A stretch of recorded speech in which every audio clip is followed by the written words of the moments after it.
Oh, record as well. Yes. Hello, Beeranid. is my audio okay? I am I too assume it loud? is. I don't know. Let's find out in a moment, I guess. Okay. Because Okay. we're live now. That's how that Okay. works. So yeah. Is your audio too loud? Maybe. Do you hear yourself through my end? Oh, I see what you're saying. Not at the moment, but your audio is Okay. always a little bit off. Anyway, hello everybody. Welcome to whatever this is. As you can tell, I've really got my Vantage patter down. You know better than I do. Okay, vantage point. I'm going to the thing that I say at the beginning. So that Okay. yeah. Okay, right, here we go. Welcome to Vantage Point, the place for me, Glass Half Dead, to talk about the subjects I want to talk about without having to care about my YouTube channel's analytics. So expect some heavily rambling content as I turn the conceal order on what I want to talk about to an engage order. Damn. I know, right? That's spicy. I know, right? Okay. You know what would be a good name for a tactics-focused podcast? What's that? Victory Point. That's a good That's one. pretty good too. That's a good one. I like that. That's a good one. Yeah. Is that what you've got in the works then? No. I would start a Drukari channel called Drunkari before I do. Oh, do that's that. a good one. Does that not already exist? No, it needs to exist. I've been saying this Let's for 3 years. talk Drukari. Yeah.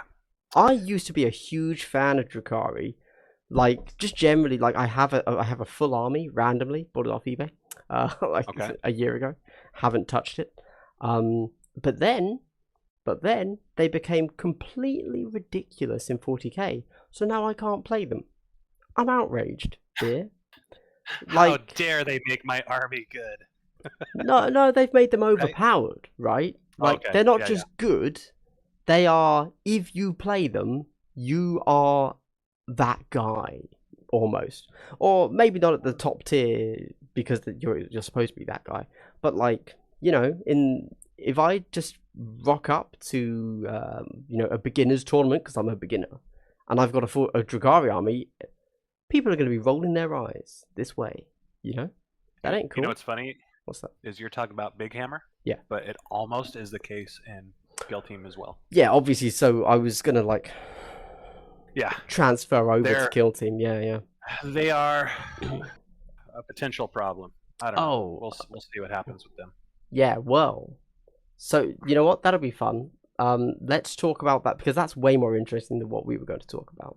So this is actually... I forgot what we were going to talk about. I think we were vaguely going to talk about, like, stuff, you know? Okay.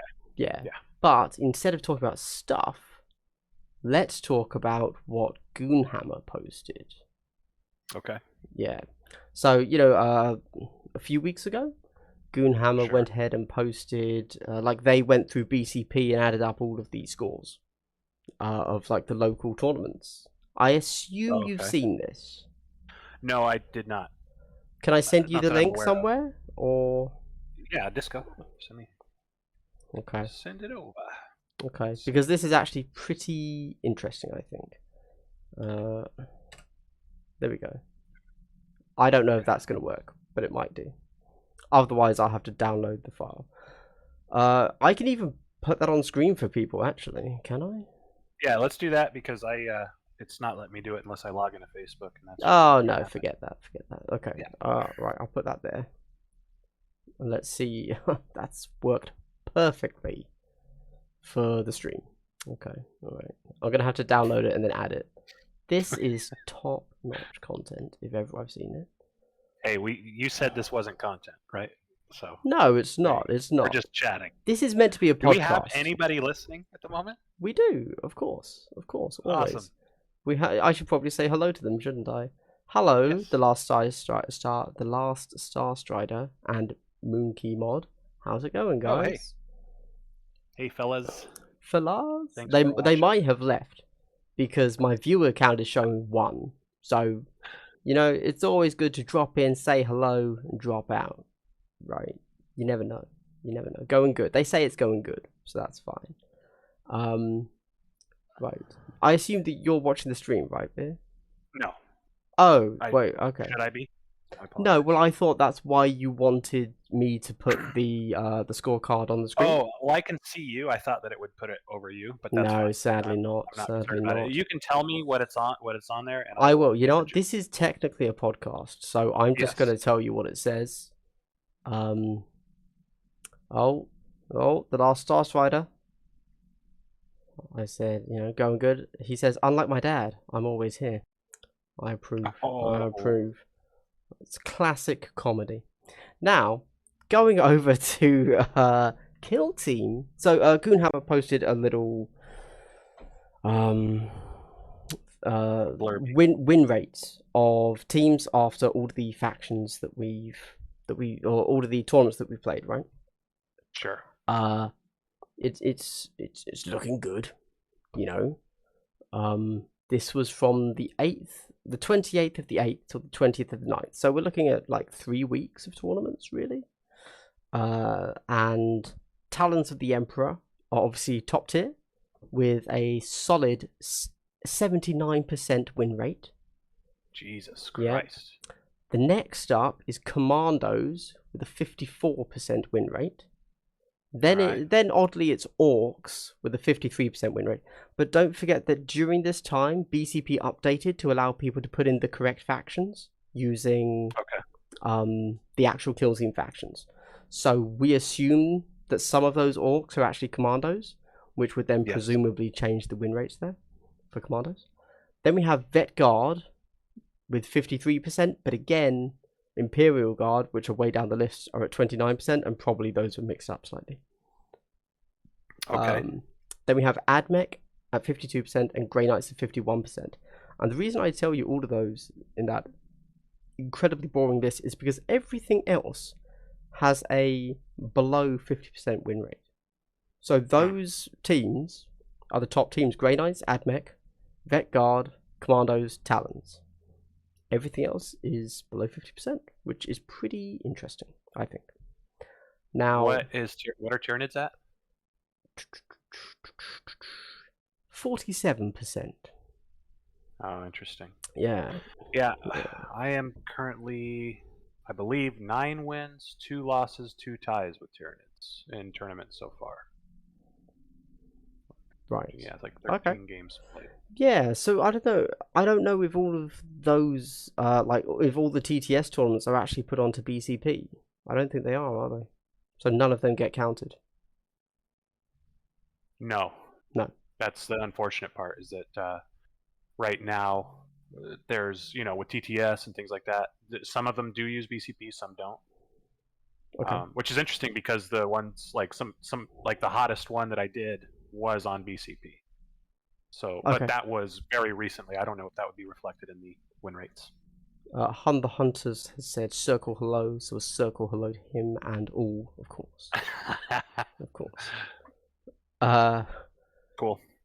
So Custodes dominating, yeah? Well, yes, but also I really feel like before we get into the rest of it, because for example, Drukhari are at a 22% win rate alongside Kroot. So like they are bottom. Those are the two bottom factions, Drukhari and Kroot. And I just want to say that because I don't think beginner tournaments, right?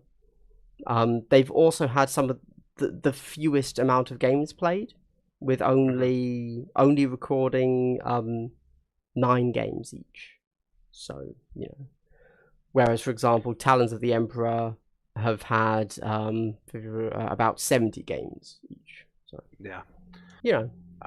some thoughts on that with the Drukhari that I've been seeing going on. They've won the last 2 tournaments. Yes. We've had one player that has not had a loss. He had 1 tie when he and I played round 3 of the last tournament. That's it. They're just smoking. Yes. So we'll see what happens with that. Like I honestly, with the reflection of teams and things like that, I don't know how accurate you can take that, right? Like Space Marines. We look at the Space Marines last edition. They were somehow the worst performing team, but also able to just steamroll tournaments. Yeah. Yeah.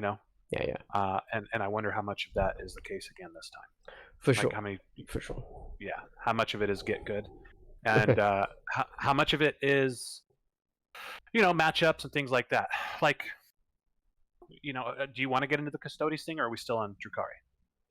Oh, Because I'm fine bouncing around. Yeah, no, we can bounce around. I'm mainly just Like thinking. I suppose. Yeah. So the final thing to say about the generic list here is that take none of it as true. Yeah.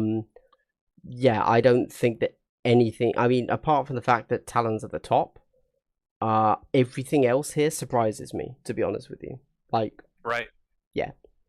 And it's an interesting win rate considering, like I know on the East Coast U.S. there was a tournament last month, mid month if I recall correctly, that had 3 Custodes players, and Custodes ended up winning it. So it seems that Yeah. I don't know. Do you think that win rate is taking into consideration the mirror matches? Probably not. No. Or maybe this just wasn't reflected in their thing yet. Maybe they. It doesn't seem to be. It's just wins, losses, ties, undefeated, and then win percentage. Okay. So yeah. Yeah, I mean it's the beginnings, right? Like we'll have to kind of see what happens with all that, and it's a thing to where it's a transitory state. It's not going to exist forever because, like, if we see a Custodes nerf or something to that effect, we can't compare Custodes post nerf to Custodes pre nerf and stuff like that with a very small sample size to begin with. It's going to be rough, I think, to extrapolate too much from that. No, I agree completely. And as mentioned, Drukhari being literally the bottom, along with Kroot, who I don't think are bad either, are terrible. Well, it's funny because I saw somewhere somebody was like, Drukhari suck. I took all Kabalites and got smashed. Okay. Well, there you go. You took all Kabalites. I think I found the solution to your problem, my friend. Sure. Because the split list is probably the best take all comers list around right now. Right. Sure. You can port that in to any situation and be doing decently okay, I think. And if you look at something like Tyranids, I am mustering for that split list. If somebody wants to give me a hard time, if you're listening, you want to know how to beat Beeranid, think about what I'm going to be mustering to, because I have so much flexibility but only so much roster space, limited amount, and I'm bringing the hardest counter that I can to that. And then if you muster, like, say, all witches instead of the split, I'm in trouble, I think, potentially. Right. So there's just a lot to that, like, I think posting something like this so early is misleading. Isn't the right word, because it's that belies intent. Yeah, sure. I think that it might be I don't know, just take it with a grain of salt, guys, because it's still early. We don't know who these players were. Is this just Joe Small Meta at his local? We don't know. No, well, I mean, it's everyone that did a BCP tournament. So right, but it's like we were just saying, like, how many of the tournaments that have like Micromancer, Shane, like all of these people in it, Kellen Foster, Keon Ton, like none of those were. Well, we have one now that was through BCP, where it's like we have the world coming together and duking it out and stuff, and like deliberately putting hard hitters in the same pod. Have you guys started actually playing to time limits yet? Yeah. Okay, good. I know that I saw Udzikal saying this is blah blah blah, but yeah, we had 2 tournaments so far with time limits. One was Command Point, one was Udzikal's Killzone podcast. Good. Or Killzone Discord server. It's not a podcast anymore. And so it's interesting after so long of not playing the time. Yeah.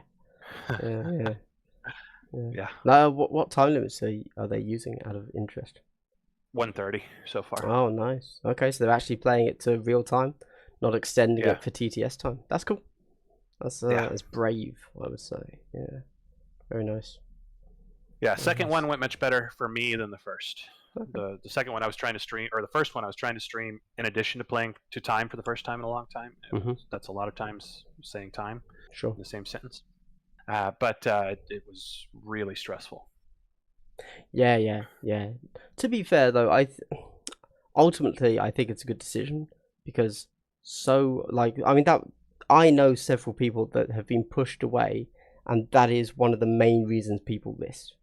Like, they just take so long, those TTS games. Like, it's ridiculous. It's ridiculous. It certainly especially pushed if me you're away new. somewhat. Yeah. Yeah. After like a year of Kill Team 1, you know, like we chess clocked it out one time. Me and Benji Riley played a game just to see, and we both had less than 15 minutes used on the clock for a full game of Kill Team 1.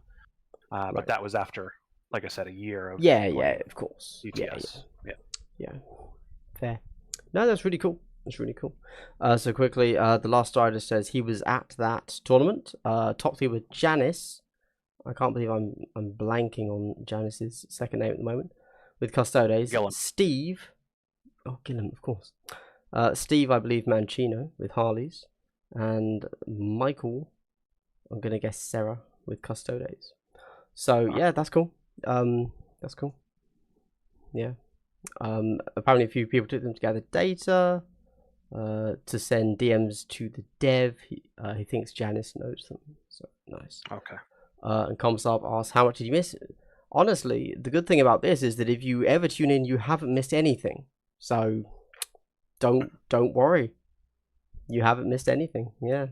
It's so unstructured, I couldn't even tell you what we've been talking about. And the last one I finished up with, well, part of it is just OP. My friend took Custodes because he had them last edition, had no idea they were OP. Didn't even play competitive, but he's been tactical, but not live. Well, he ended up being 7th. Oh, 7th, okay. Nice. Yeah, I've heard that a bit now. I've heard several people use the, oh, I just like Custodes. I didn't know they were OP. I bought their box before the game even released, before I saw their rules. So I think that is a bit of a factor. I think that, you know, like, Custodes are always an attractive team purely for price and hobby time. You know? Yeah. I don't think we can really fault people for that. Not that we should really fault people for playing Custodes either. I will admit it gets a bit boring. Certainly at the LGT, I was getting pretty bored of seeing just 4 Custodes on the top 2 tables. It's like, okay, all right, fair enough. But it is what it is, right? It's not their fault. Not their fault. Like, nobody cares in 40k that people play Admech and Drakari. You know, like at tournaments, they're not like, oh, well, this is unfair. I'm like, yeah, it's boring, but it's not unfair. That's the game. Yeah. But the thing about that is that, like, with a fire team construction, I've felt like cheese would be harder to come by, and then when you do find it, there's not just an 8 plasma to put down. Sure. And it's going to be more about hopping factions to try to counter than anything. And, like, for example, in the tournaments, I feel like we haven't seen any Marines, which could have been perhaps an answer to Custodes. And, you know, nobody's playing scissors in the game of paper, rock, scissors. Why do you think Marines could be the counter to Custodes? Just a lot of AP, special weapons, grav guns, grav pistols. There's plasma. You have your missile launchers. There's special issue ammo to go P1. Just a lot of fun stuff there. Okay, fair enough. Yeah, fair enough. Yeah, I don't know. I think that. Oh, I'm sorry. No, go for it. I was just going to say that I think that if you have a 2-up save, AP is a lot more impactful to you than it is on a Hormigaunt with a 6-up save. Because that wasn't expected, right? You were expecting I'm making 3 saves and taking 2 hits or something to that effect, and staying alive, and then Aegis on top and whatnot to mitigate that. You know, is a thing, and so coming in with P1, or P2, AP2, whatever, I think is especially impactful against Custodes. Yeah, and I think that if you kill a couple of that 4-man team, can you win the mission? Don't know, but I don't know. That seems to me like, I mean, I understand the concept. Obviously, if they lose a few guys, they lose. But Marines, man, sitting around with 11 hit points on your regular Marines and only having 5 guys is rough. You lose Marines like that. Like the addition just feels so lethal. Yeah. So I don't know. Like I'm just thinking, like, oh, okay, yeah, maybe that's right. They've got pretty good shooting, but Custodes don't. I mean, they're just going to charge you, right? Kill you in 2 hits. Yeah. And you're hitting them back on what, a 3-4? Yeah. Yeah. Yeah. Oh I no. mean, it depends on what it is that you have. You can have like crazy melee weapons and stuff too on some of the. No, stuff. you can, of course. Yeah. But with Aegis and everything, that kind of sucks because it's like, say you even have a 4 or 6 damage weapon, you're just like, okay, I've swung twice before I died on my charge. I've taken 8 wounds off this 18 wound dude. Yeah. So I do see the complaint, and here's the thing too. Not only do some teams that could potentially have a counter, are we seeing that they're just not being played, but there's other teams that just hit a wall against that, against the Custodes chassis. Oh yeah. And I think that's. I mean, but there's nothing you can do about that in this game at the moment. Yeah, and it's interesting too because even if they nerf the bananas, you look at those Sisters of Silence, dude. That's a solid team. Like I'm surprised we don't sometimes see double Sisters builds because you're what Marines want to be at that point. You put Ratine faceplate and suddenly you add 3 wounds to 5 of your girls, so you're at 11 on 3 of those, or on 5 of those. 11 wounds. It's just disgusting. I mean, you might be right, but I think they don't fundamentally break the game. They might be a really strong team, and they might end up being objectively better than, for example, Sisters of Battle, which is obviously still not great. That another team is just in every possible way better than something else. But sometimes it's fine. Oh, sorry. No, I was just saying, but they don't break the game. Yeah, well, here's the thing. Some teams, and this happened last edition too, are just a victim of their own success, right? Because if you looked at last edition, look at a Pathfinder, right? Has a strength 5 gun, 7-inch move, all this great stuff going for them, procs and stacks and different things that you can do, but they're in the same team as drones, and people say they suck. And for the longest time, it was like, dude, you put this little model 7 points or whatever in any other team, and it's good. Yeah. And that's why, like that, one of the blitzes, I took them and won the blitz with only 3 drones in the roster. And that's the whole thing, is that, like I said, it's just victims of their own success. It's like, oh, this model becomes trash in comparison to X, but that chassis is, still really good. Like you look at Marines, give them SOS, I'm sure they'd be happy to take a fire team of those. Yeah. Like double, if you could have double SOS or a single of like intercessors, what would you pick? Like, dude, give me the double SOS, please. Yeah, I mean, nobody knows because nobody's played Double Sisters because you have Custodes, right? Yeah. And I think even if you break it down into what's better, 5 Sisters and 2 Custodes, or just 4 Custodes, I think chances are, even then, doing the split is still better, because the reason your Custodes are so good is that you can,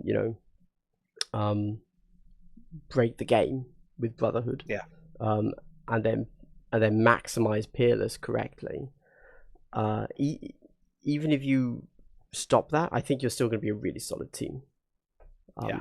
Like, well, I mean, who knows what the nerf's going to be, right? Yeah, and that's kind of my point as well, right? Is it's kind of like, okay, you nerf the bananas, the chassis are still really good for like the Sisters. You're still taking a Marine team, basically. Like we said, you can consider them 8+3 because the Ratine faceplates on the Sisters.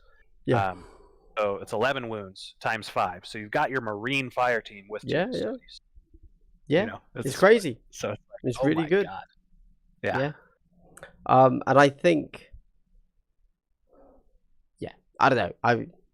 until we know whenever this mystical FAQ, if it comes, when it comes, who knows, like whenever that drops,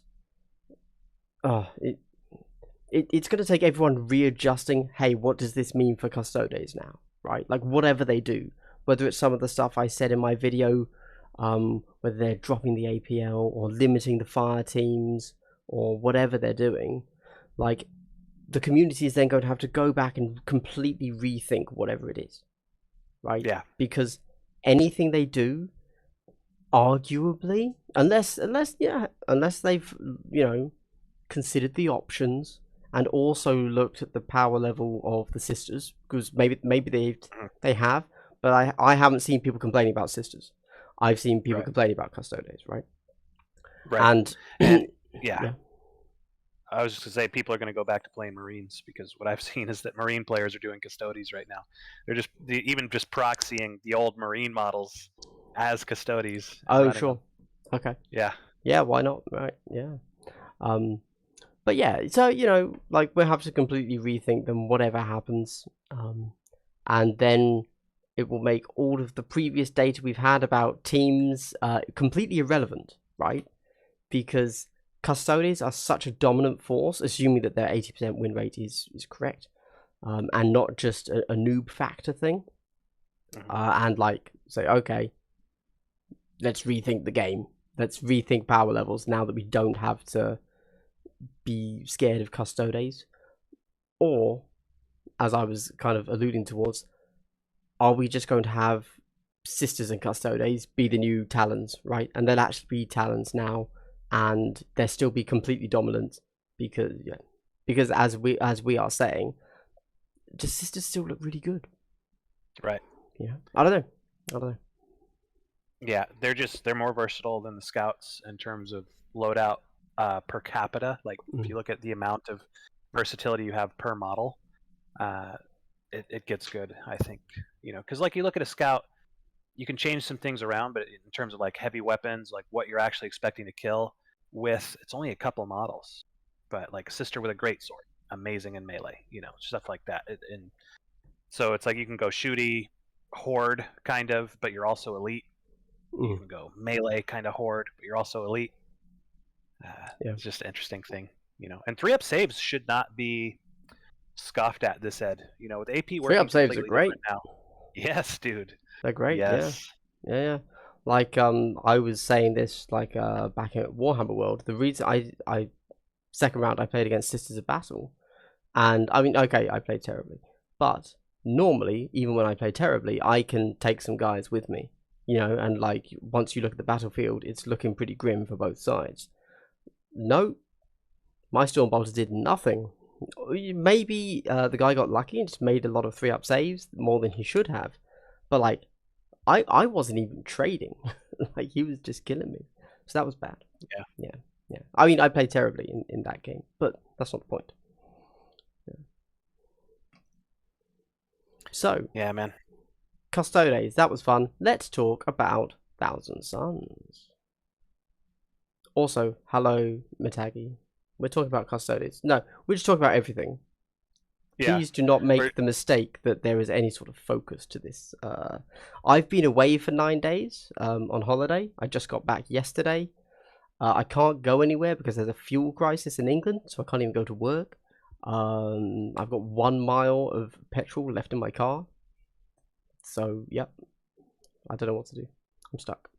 And so, instead, I'm talking about Kill Team. There you go. That's the update. If anyone wants to send me a jerry can of petrol, I will give you my address. Thank you. Yeah. Right. Nit says, I just started my Thousand Suns kill team. Can't wait to get them on the board. Well, get ready to change that kill team. Am I right? Yeah. So, let's think. Can I remember off the top of my head? We have the option to now take potentially 3 sorcerers. But I think that's not... I think there's a... Well, I mean, I don't know what the sorcerers get. I hope we also get different, like, psychic powers and stuff. I don't know. Also, isn't it like the additional sorcerers don't have access to a plasma pistol? Instead, they get a Kopesh blade or something? I don't know. I don't believe any of them do. I believe it's only Warp Flamer on one, and then like bolt Oh. pistol, Kopesh blades on the other two. Oh, okay. Yeah, yeah. I don't know what the Kopesh blades do. I assume a power sword, right? And Yeah. then Yeah, this is what Squint Hammer says, guys. yeah, So yeah, yeah, take it with a grain of salt. yeah, yeah. And oh, I don't have the thing in front of me, but it implies that we're going to get a list of mutations and stuff, and that's going to be like our special ability. So you know the vet guard get their ancillary support. Commandos get to charge out of stealth. Or my god, what even are words? I haven't played the game for so long. What's the word? Conceal. That's the word, not stealth. Yes. Um, and it looks We like knew we're what you going to get some sort of warp mutations. Now, are Oh, they going to be Zangors only? Or are they going to be everyone gets them? No idea. Because certainly I know that if you just look at the boxes for these sorcerers, you know, there's that box of 3 sorcerers. So not the sorcerer from the rubric box, but you buy a box of 3 Oh, sorcerers. the Exalted Sorcerer box. Yeah. Yes, okay, if that's what they are. And Yeah. and there are like there's one of them that is essentially built as if he's a Zangor kind of. So you have lots of cool little mutation like options, and like feathers and stuff. So maybe you'll be able to apply those mutations to the sorcerers as well. Don't know. And then there's how I again I'd have to sit down and read it, but I think you can take a sorcerer leader and then you have to take 4 rubrics, and if you do, then you can take a second gunner. So you can either have so the way that works out is you can either have, so you get your sorcerer leader, and then you either get 2 gunners plus 3 normal rubrics, or you can get 2 sorcerers and then whatever else. And of course, there's the Zangors, and we've seen they have options of the Great Blade and Great Axe. I don't know what those are. I think it's just on the main or the sergeant gets a great sword. Or is whatever it? Yeah. Oh, okay. Okay, so that's Yeah. only if he's a leader. Okay, right. And Yeah. then From what why I would could you ever make out, take that? You're always going to take a sorcerer, I'm sure. yeah, because what was leaked was like the army composition, and Yeah, it just the was one thing. blurry. But what you know what we could make out from that was basically uh, it's sorcerer plus 10. Every rubric takes the Yes. space of 2. Okay. Yeah. And then, like you said, if you have 5 rubrics or something like that, you can have another gun. But Yeah. it's only limited to 1 Soul Reaper cannon. Which Yeah. that So you could I take a think, warp flamer. Yeah. yeah, exactly. But yeah, man, when I saw 2 gunners, I was like, oh my god, so I thought it was double Yeah. SRC. Sure. Yeah. It's like, oh jeez, dude. No, that'd be crazy. Yeah. That'd be crazy. Yeah. Yeah. But no, it looks interesting. We'll have to see what else they get. Yeah, no, it's definitely cool. I like the fact it looks in my mind. It feels like you're gonna go 3 sorcerers, and then a bunch of Zangors, and then you play a little bit almost like how the Grey Knights used to play. You know, throwing those mortal wounds around from multiple models. Obviously, Yeah. that's not exactly how it plays, but I mean that sounds super cool. And if we assume that we're keeping the same psychic powers, so we get like the firestorm and stuff, it's gonna make Thousand Suns a really tough counter to certain teams, isn't it? Oh man, I haven't played in like a month, but isn't it the Hellstorm, the firestorm or whatever is able to hit Gene Stealers? Yeah. Yeah, Because so you're only counting cover from above. Yeah. yes, yeah, which is So you got to be under a roof. crazy. Yeah, really Yeah. good. Really good. I mean, that's going to That's completely part of ruin. What are they called? Gene Stealers. Tyrannids, Yeah. I think. Yeah. Like we'll have to space them out and stuff. It's part of why, like I keep saying, at least one side probably needs a vantage point or something to that effect, like a good piece of terrain in their DZ. Mm-hmm. So then it's like I can hide under that and stuff like that. Oh, Like sure. at least Okay. mitigate something Right. to that. Yeah. Yeah.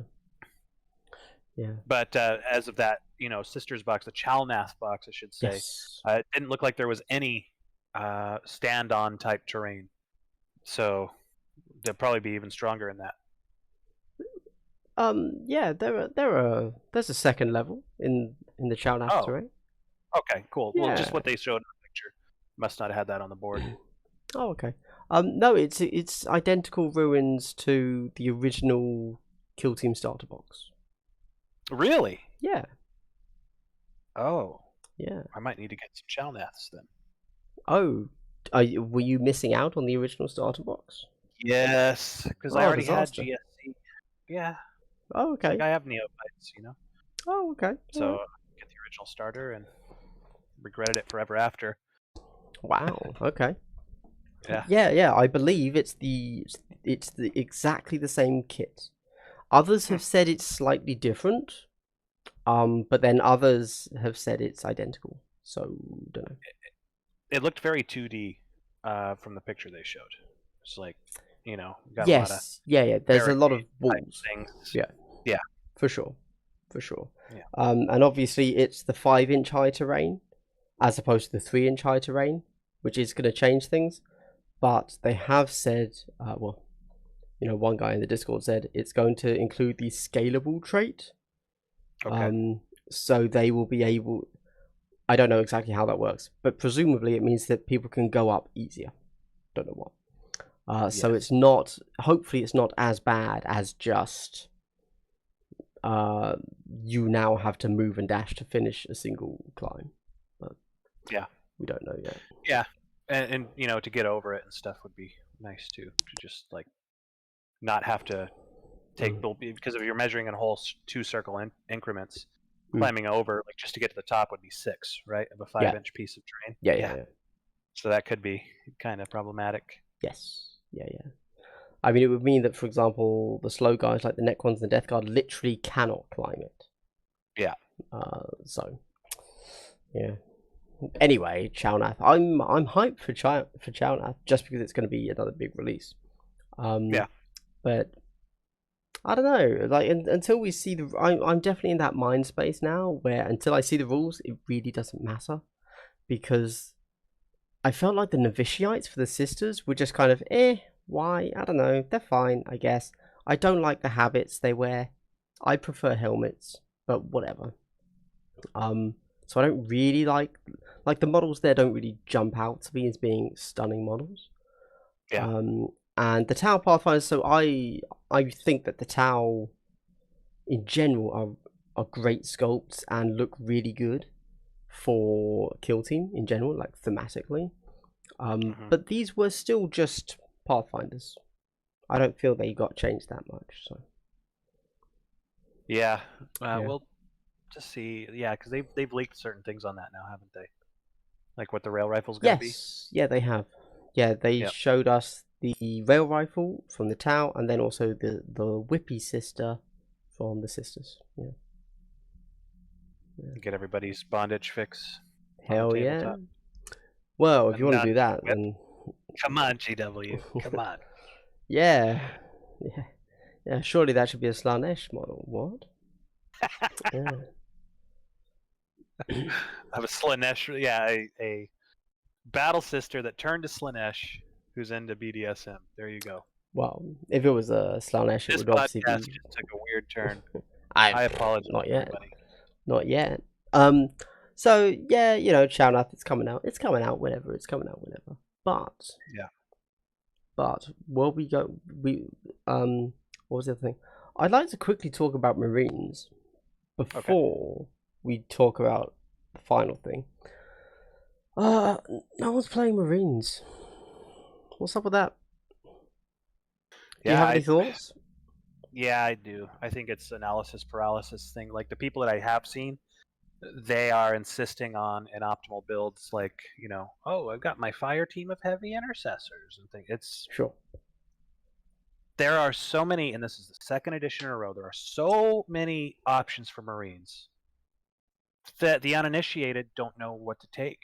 There are traps in the faction, and you take this wrong thing and you don't know what you're doing wrong and things like that. And meanwhile, it's like, oh, I could run these same models as Custodes. I have my Blade Guard from Pariah Nexus, and I just want to Yeah. yeet up the board or something like that. Like that, it's just an Mm-hmm. easier way out for a Sure. lot of players than to suck it up and look at Marines. And the fact is, I think it's like so much simpler than people. I don't know. I think it's like it comes down to TAC Marine Squad or Death Watch veterans. Like that should be the meat and potatoes of what you're doing. Okay. But when you're insisting on things like heavy intercessors, I feel like that has a limited application, and you're not Okay. going to take that and do well against everything. Like that is meant to be a specific thing that you muster against a specific thing. Sure. Well, but that's kind of the point, though, isn't it? Like at the moment, and I have no problem with that. But oh no, I mean, yes, that's good. I'm all about play the faction as opposed to play the fire team. But I mean, heavy intercessors should never be taken. Right? Yes. Which is an issue. Yeah. I think they need a little bit of an improvement. But that's basically, rather than think about things in terms of good or bad, like that's just kind of my agnostic answer in terms of why aren't people doing well with Marines right okay. now, All right. Fair enough. Is I think that there's too much there for the uninitiated to decipher. And excuse my language, we're still figuring it out ourselves, right? Mm-hmm. Like we've been talking kill team for years and don't have every single thing nailed down at the moment. So sure. Imagine somebody who's just coming in and is like, how does line of sight work in this edition again? And concealed, can I shoot this guy? Yeah. But now they've got to figure out like a PhD style, thing. And here's the thing too. Hot takes in the very beginning of this edition, we had content creators saying that this game was like two-dimensional and boring and there wasn't anything to list creation and rosters, and it's like that didn't age well for people that know. There's quite a lot to that. And not only that, now you have equipment. Did you take the wrong equipment on your wrong team that you weren't even supposed to muster for right now or even have in your roster? There's a lot of depth, and I feel like Marines, there's so many pitfalls where people can go wrong. You can take a left turn when you should have went right, and then it's Marines are bad. I don't play Marines anymore, rather than I made a mistake that I need to learn from here. Well, I think the fact that we're still at the beginning of the edition, it's hard to really say. I also think the Marines players got hit hard by the nerf to this building, right? Yeah. I just think that, like, in terms of fire teams, you have more than anybody as Marines. You do. Like, if you look at the sheer volume of data sheets that are there, right? Yeah, some of them are not. I mean, yeah. Yeah, but it's like, dude, like, here's like, and that's the thing too. It's not that, like, say regular intercessors are bad. It's just that there's a very specific thing you were supposed to take those against, and is that worth your roster space? Oh, for sure. Yeah. Why would you take 4 heavy intercessors when you've already got the rest of your team picked out and you're indeed. Yeah, and even like regular intercessors, right? That could be a very good counter to something like perhaps demons. It's like, okay, I'm going to go real melee and I'm going to just get shot up the whole game and stuff. We got 5 guys shooting twice. That's 10 rounds of shots. And oh, by the way, you're a bigger team. I get Overwatch. That's hitting on 4s. 50% of every shot on Overwatch is going through. But should you have that in the roster? Should you be taking that when it has application against one opponent? No. Probably not. No. Especially, are demons even on that thing? They must be. Actually, Chaos Demons were doing okay. Fair enough. Yeah, I think they're pretty solid this set. Yeah, demons.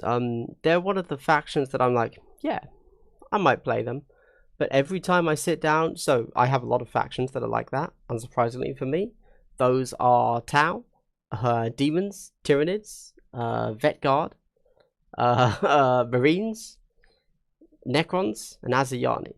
Those are the 7 factions where I'm like, I might play them, yeah.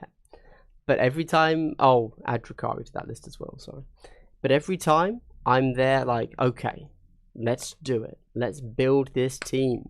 I'm like, I really like 3APL. I just enjoy 3APL. Yeah. And right now, very unfortunately, my play time is very limited, so I can't play every faction that I want. I'm having to really think, right, I want to play that. Yeah. Let's do it. Because I mean, I haven't touched the game since 3 weeks. Well, you had a big long trip and stuff. Yeah, Yeah, I think yeah. APL is deceptive. I think people look and they see APL 2 and they don't think about, oh, I get a free dash, right? Right. There's like a lot of pseudo APL 3 in this game. Yeah. Or it's like For you look sure. at APL 3 in comparison to an APL 2 GA2, where it's now Right, I get 4 APL to your 3. Yeah. And stuff. It's a weird thing to try and parse out. And I'm still not there. There's so many aspects of this game that it's like, please take a pilgrimage to the hills and focus on this one aspect for the next month in solitude, and then come back down from the hills with some tablets on what these tactics are. And I'm just not there. Yeah. No, me neither. Obviously. I mean, as much as I've been thinking about the game, I haven't been playing, which is very frustrating because obviously I had the game for longer than most people, and to now be so far behind other people is very frustrating. But it is what it is. Real life, Yeah. Yeah. Frustrating for me is that I do get to play when I'm not playing. Oh, I know the rules. I can talk about the rules. Everything's fine. But I get in the game. I'm like, what is a rule? Same. Yeah, brain shuts down. Yeah. I don't know. It is bizarre, but in a game, I will make moves, and like as soon as my person says, "Oh, you can't do that," I'll be like, "Oh yeah, of course I can't. Of course, right? I know that. I know I can't do that." But I don't know. That's obviously something I need to work on because that's a bad experience in a game. Yeah. But yeah, I don't know. I think there's just a lot to this game, and here's the thing too. I think we are stat blind coming in from last edition. I keep harping on this point, in individual conversations. When people say certain things are trash, right? Like, you'll look at a melee unit that is damage 4. Yeah. And it's standing next to a damage 6. This other team has a damage 6 or damage 5. And you're like, my number 4 is trash. But if you think about it, what I keep saying, you take a demon chassis, 8 wounds, damage 4 kills that in 2. Damage 5 kills that in 2. Regardless of crits. Damage 6 kills that in 2. Regardless of crits. So I just think that there's a lot of diminishing returns sometimes to melee and trying to pump melee and different things like that. And that comes back to the Marine type discussion about what is good and things like that. I think you need to really reevaluate your assessments in this edition compared to last edition. That's been one of the biggest things for me, is coming in and trying to figure out wait a minute, this clearly better weapon has no effect compared to this inferior weapon, in 90% of edge cases. And it's just it makes it even harder, I think, for people to navigate something like Marines. It's definitely a bit of an interesting one here. We've all talked about the loss of granularity, I suppose, when it comes to list building. I think I think that's true for the average player. For the casual player, for the average player, that is true.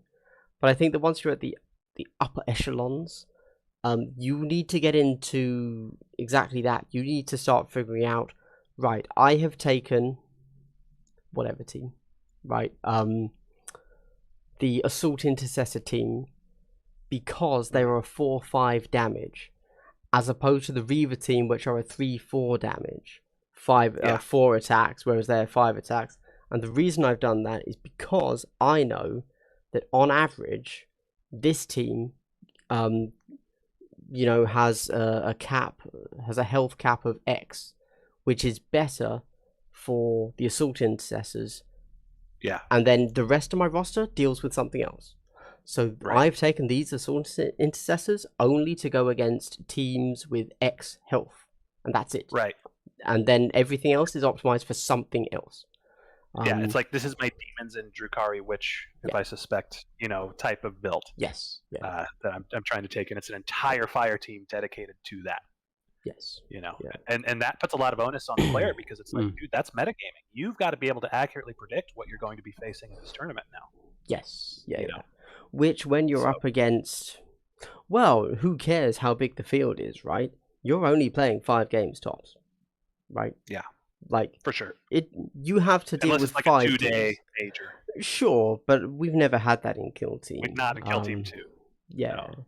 Well, no, I don't think we've ever had a 2-dayer. Yeah, we did. LVO. It's not often. Yeah, but that's a cut to a top 8. Right. And in my mind, that's then you've shrunk the pool, so you have to deal with 8 as opposed to another roster of 50 people. Yeah.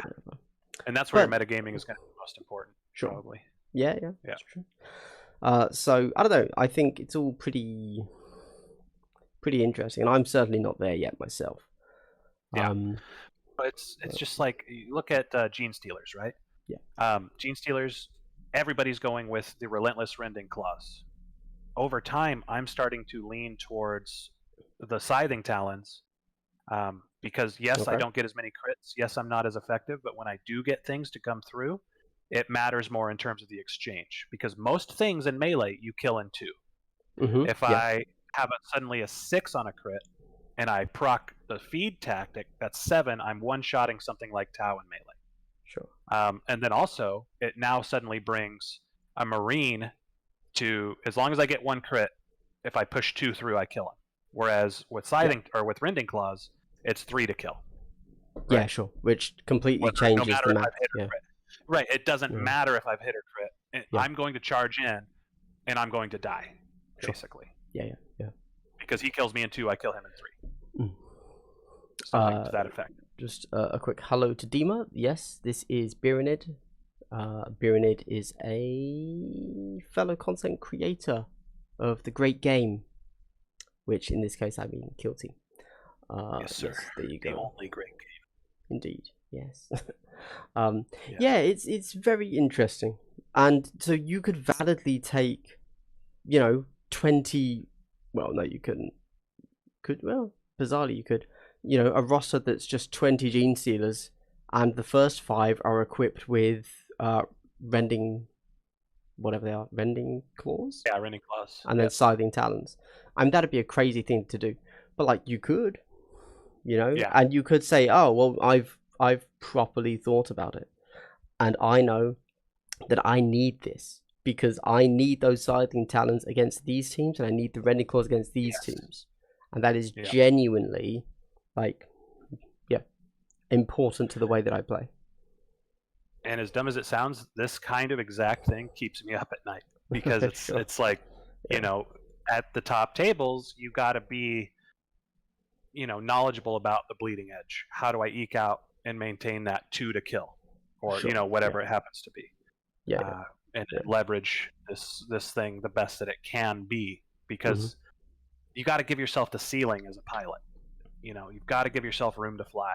And the roster, like I said, it was a bad take that early content creators said that this was a stripped down, nothing type, boring experience in terms of team creation, because it really is not. In fact, like, I'm sweating more than last edition. Last edition, it was like so clear, like, oh, 8 plasmas, this is good. Sure. I don't know. I haven't finished my thinking on the matter yet, because I think that there's still going to be optimal takes. There are always going to be optimal takes. The game's designed around always taking the optimal list, hence having no points. I realise that. But I think that the lists are going to be broken down in a different way, perhaps. Yeah. So instead of saying take 8 plasmas, we would say if you are against teams with this wound amount, you want to take a team with this weapon, right? Essentially. Yes. And then if you're against a team with this wound threshold, you want to take this loadout. I was like, oh, okay. Right. As opposed to if you're against a horde team, take flamers. If you're against an elite team, take blacksmiths. Right. Right. I think if you really want to be like boil it down, you're saying the same thing, but we're just saying it differently, perhaps. Yeah, because there's more to parse out, right? Because there's equipment and there's secondaries that are very keyed to certain things. Like for me, with my Tyranids, what's scoring me secondaries is Tyranid warriors. So you will very rarely, like I cut it from my tournament roster the last 2 events. I do not have the double Gene Stealer Fire Team option available to me. Okay, that's fair. Because they're just not scoring the secondaries as the same way. No, like okay. Yeah. Yeah, not as good as like Seek and Destroy and the Tyranid Warriors. Okay. They will get you that. Right. So there's that to consider too, and that influences my roster and kind of forces certain choices that, again, when you're stat blind, you might not have seen. Right. Sure. Yeah. Yeah. Okay. It's like I was saying, Rending Claws, 4/5, Relentless Rending, in math, puts more through. But being on a 9-wound model, yeah, who cares? Yeah. Like you start looking at it, right? Like I'm going to charge and die to this. Yeah. Suddenly, one of my tactics does nothing. The feed tactic. It basically very rarely will it have any application at that point, unless a model's already wounded.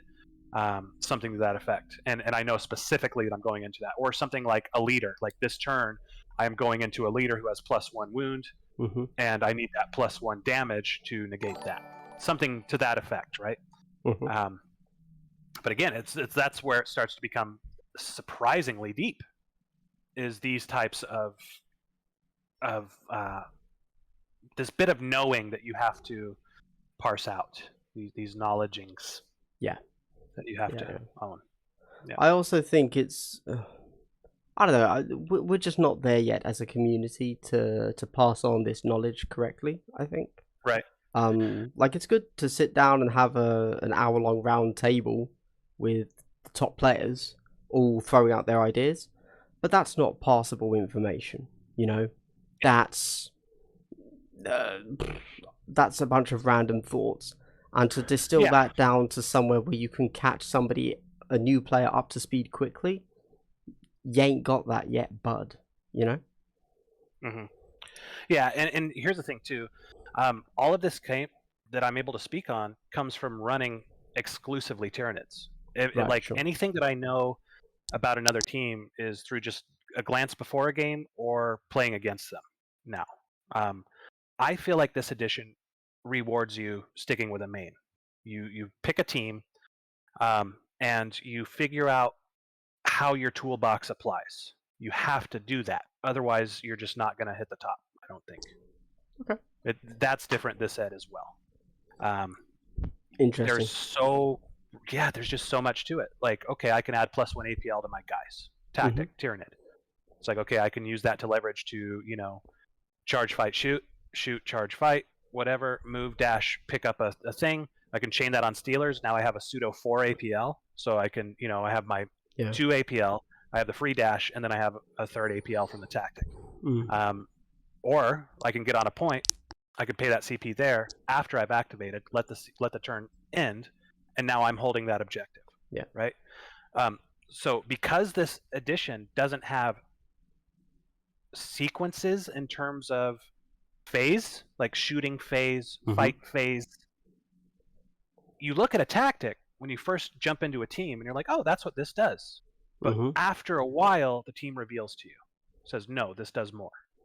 Right. And you don't know that until you've been told or seen it, and spent time with it there. So it's kind of like if you're in this game, I would say pick a main, find a player that you like that's doing well with that faction, and really listen to what you can from that player, and stick with your team, even if it doesn't seem amazing at the moment. Right. Because you could get a buff, you could just not be applying a certain bit of toolbox right. You could be choosing the wrong data sheets and implementing them in the wrong situations. You could just not have dialed in what war gear you should be taking at this point. Well, mentioning that, Matagi says this is why craft worlds are in a bad position right now. You can take shooting fire team with reroll, or shooting fire team with cloaks. He said that back when we were talking about Space Marines, to be clear. Yeah. Whopper says blasphemy. I don't know about what, my bad. Matagi just says, agree with Beeranid.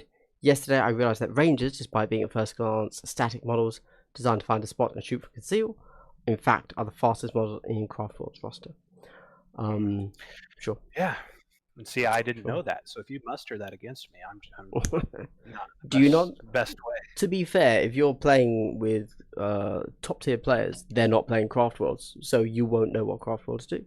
That is true. Well, Janice just took second with Craft. Yes, yeah. But not on TTS. So. Not on TTS though. There you go. There you go. Yeah. There you go. But yeah, it's just like there's a lot to it there. What I almost felt like when I looked at them, I did like a pseudo coaching thing. Somebody, and I looked over what I could find from Craft Worlds, and it really looked like the Dire Avengers were your staple data sheet. Dire Avengers surprisingly killy, I would say.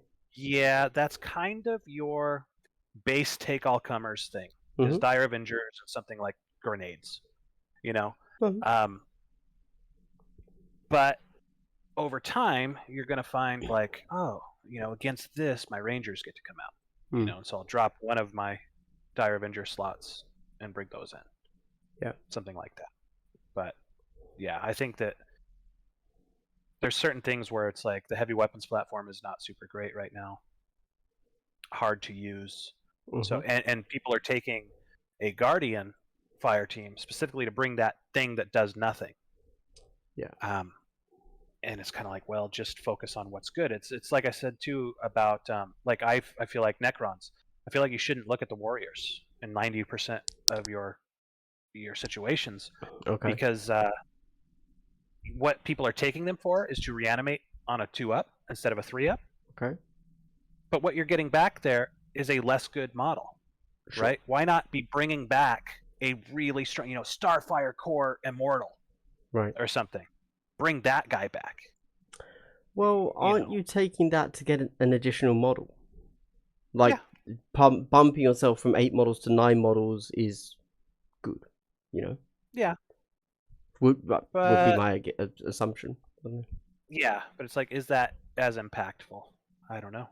And sometimes you want to be a smaller team, right? Because Necrons look predominantly shooty this ed so far, and it's like, okay, I'm one down against Tyranids. I'm getting Overwatch now against most teams. And, and it can be real powerful. For sure. Because you have decent ballistic skill. You could just use your normal movement to get into a position to where, now that I get to do Overwatch, I'm gonna kill something. Sure. But that's a bit of that toolbox that only applies to them, does not apply to me as Tyranids. No. And that's why I'm saying pick a main, stick with it, suffer through the stubbed toes here and there, figure out what went wrong. Which is easier said than done with Marines, because there's so many points of failure.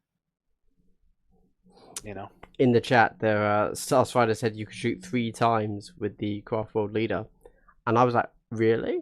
Luckily Matagi corrected him, and like, I get it now. Cool. Yeah. Oh, gotcha. Yeah, they're just having a chit chat, and I'm reading and thinking, I don't know what that means. Yeah, carry on.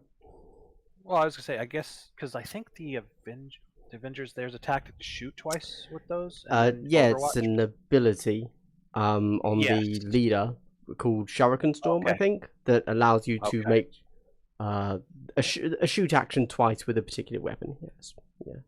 Yeah. It's like, okay, you do that and then get Overwatch later. That's a very impactful little guy. Oh, okay. Yeah, for sure, definitely. Yeah, Craft Worlds are an interesting one, and it's great to say that.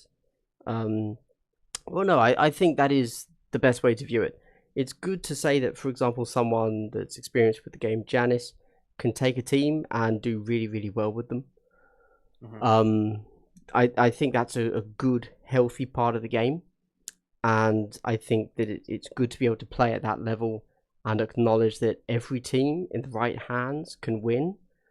But then you have to think, does that just mean like how do we get that in? Well, how do we ramp up people to be able to beat a good player? You know? What's that on ramp? So I think that it starts with a mindset of self-improvement. When you come into this game, you are looking to, with your first tournament, I'd like to win one game. And then it's just you're trying to do better than last time every time. You know? Sure. Like, okay, I would like to, go 2-2. I would like to go 3-1. And then pretty soon it's like I want to win this tournament. Right. But you just start realistic and start where you are. And don't view it as a failure. View it like if you don't hit that, Right. Treat it as a gift, that it is a chance to learn and evaluate where the losses are. The beautiful thing about a loss is it can stick with you sometimes. Like it can burn. Be like, man, that was bullshit. But a lot of times, which is I think makes this edition better than last edition, there's a learning there. Yeah. Pretty much always. Last edition there was too, but there was more like, fuck, I just got paired against, Necrons and I got raffle stomped. Sure. Necrons are just OP. And the game wasn't supported. So there's just nothing you can do about that. Dima in chat is finding this very motivational, so that's good. Good. Yeah. I don't know. Okay, so I'm just about to start writing my script for my how to play kill team, right? And I would like to cover more than just the absolute. Well, no, the first one is just that, but the second one is like part 2. Now get good. And I'm like, man, I don't know how to tell people to just, okay, this is how you get good. But were we able to do that in the last game? Or now is skill a much larger factor? And therefore you cannot tell someone to oh, this is how you do it. Now you know. Yeah. Now you play. And like, I'm going to mute myself briefly as a cop car drives past. No worries. I'll just cover off. But yeah, last edition, there was more trying to win before the tournament. Before dice rolled, you would come in with just a brick house that had no answer. Now there is a lot more like, oh, I didn't realize that this tactic, if I paid a CP, it lasted on this guy till the next turn. Stuff like that. Well, I was more thinking just raw skill, but I'm not quite sure where the difference of I don't know the rules changes to I am a skilled player, in this edition, because whenever I think of the skilled player, for example, Janice winning with Craft Worlds, is always going to win. I mean, that's been talked about quite heavily in Warhammer wargaming communities. Because, what was it, Guild Ball, a year ago, 2 years ago, shut down, and one of the main reasons was there were no new players. Why were there no new players? Because it was too skill-based as a game. Okay. And it meant that a new player would never win. And that feels bad, and new players stop playing. Right? Okay. I mean, if you go and play War Machine, people will tell you, you will win your first game, because that's how intro games should work, correct? But then you will not win another game for a year because skill will prevail in that game. And it's like, could I run anything into Janice and never ever win? And then when is that good and when is that bad? Yeah. I don't know. I don't know. I don't know about good or bad.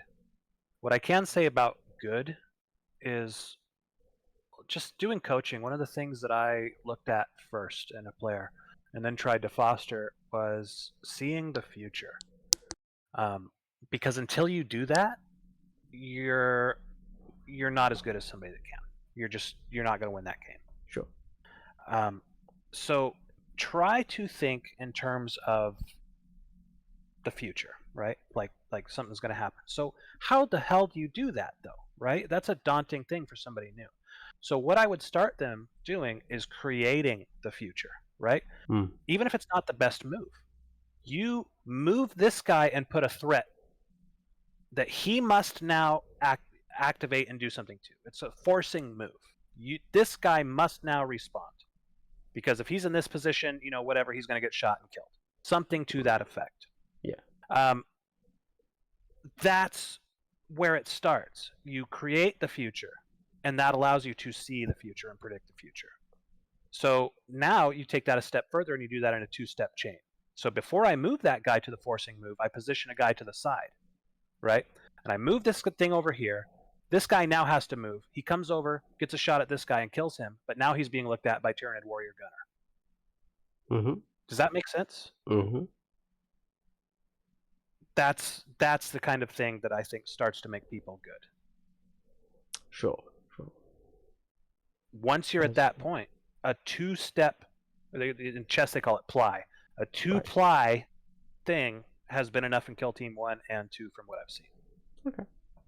Fair. And that's kind of like the starting point. I would say that. And then a lot of times too, when we're talking about predicting the future, well, objective markers. You have a big beacon on the board, a honeypot that draws in the flies.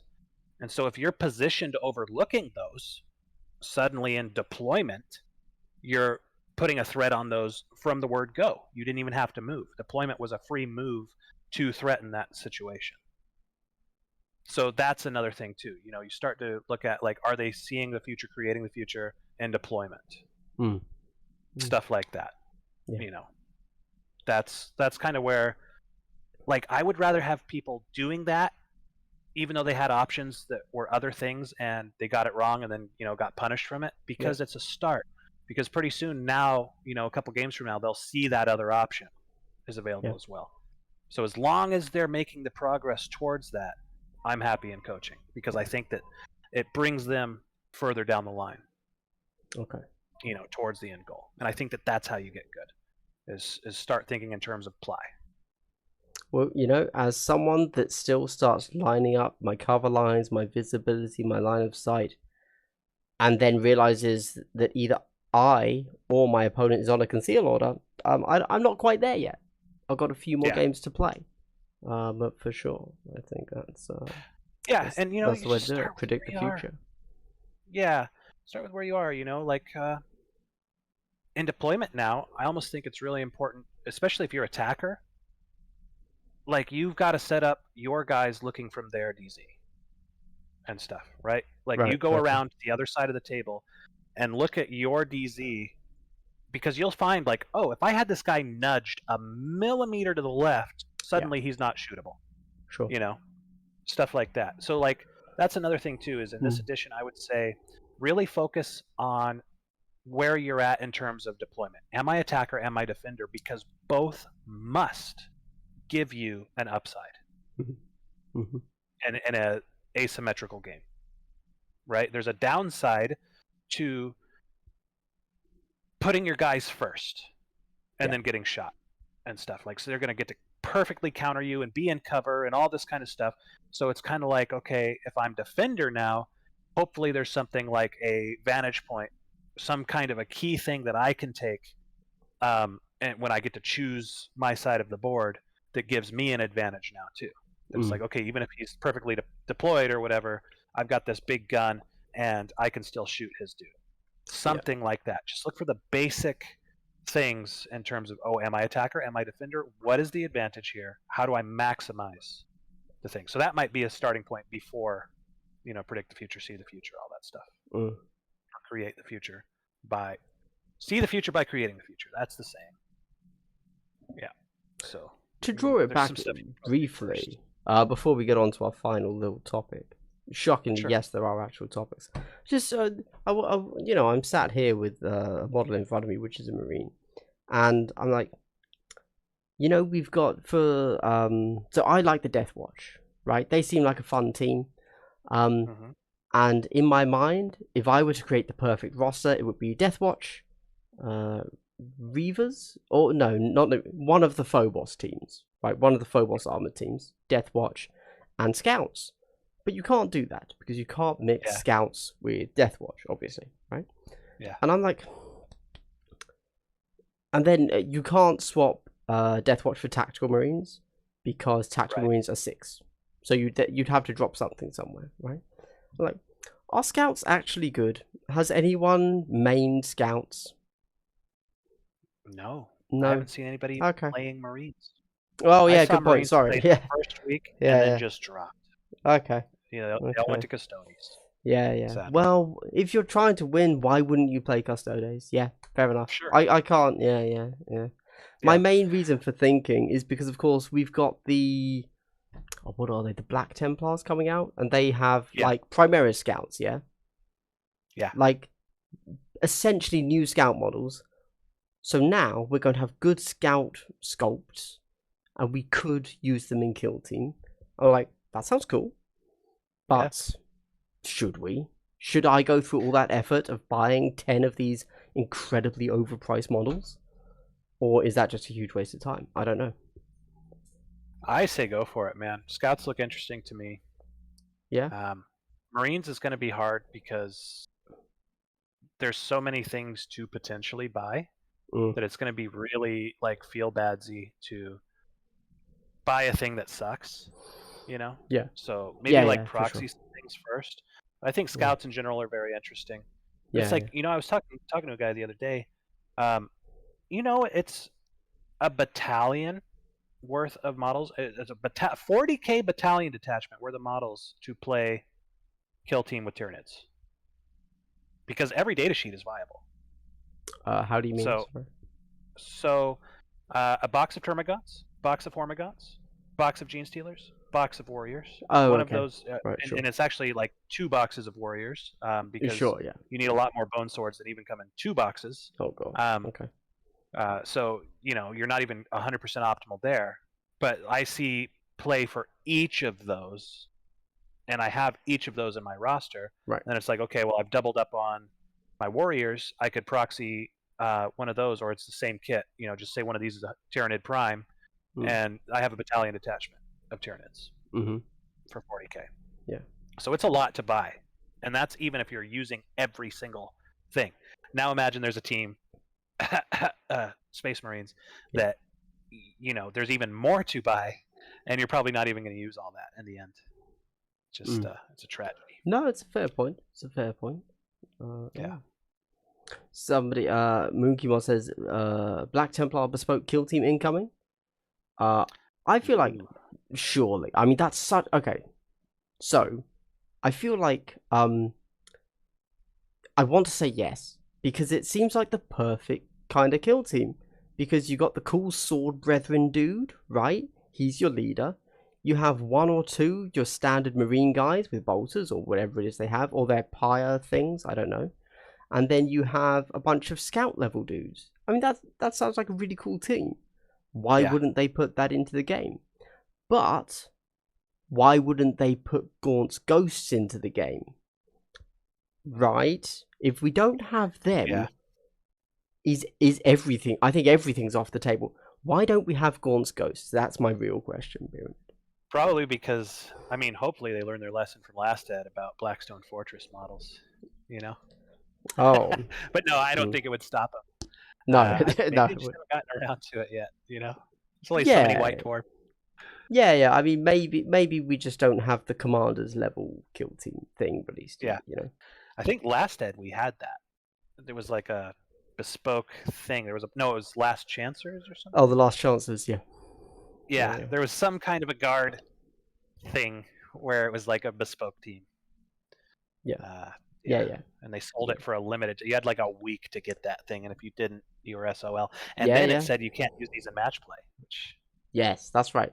It was Last Chances and Gaunt's Ghosts, the old team, and it was they sold the metal models at Warhammer World on the day that they announced Commanders. Yeah.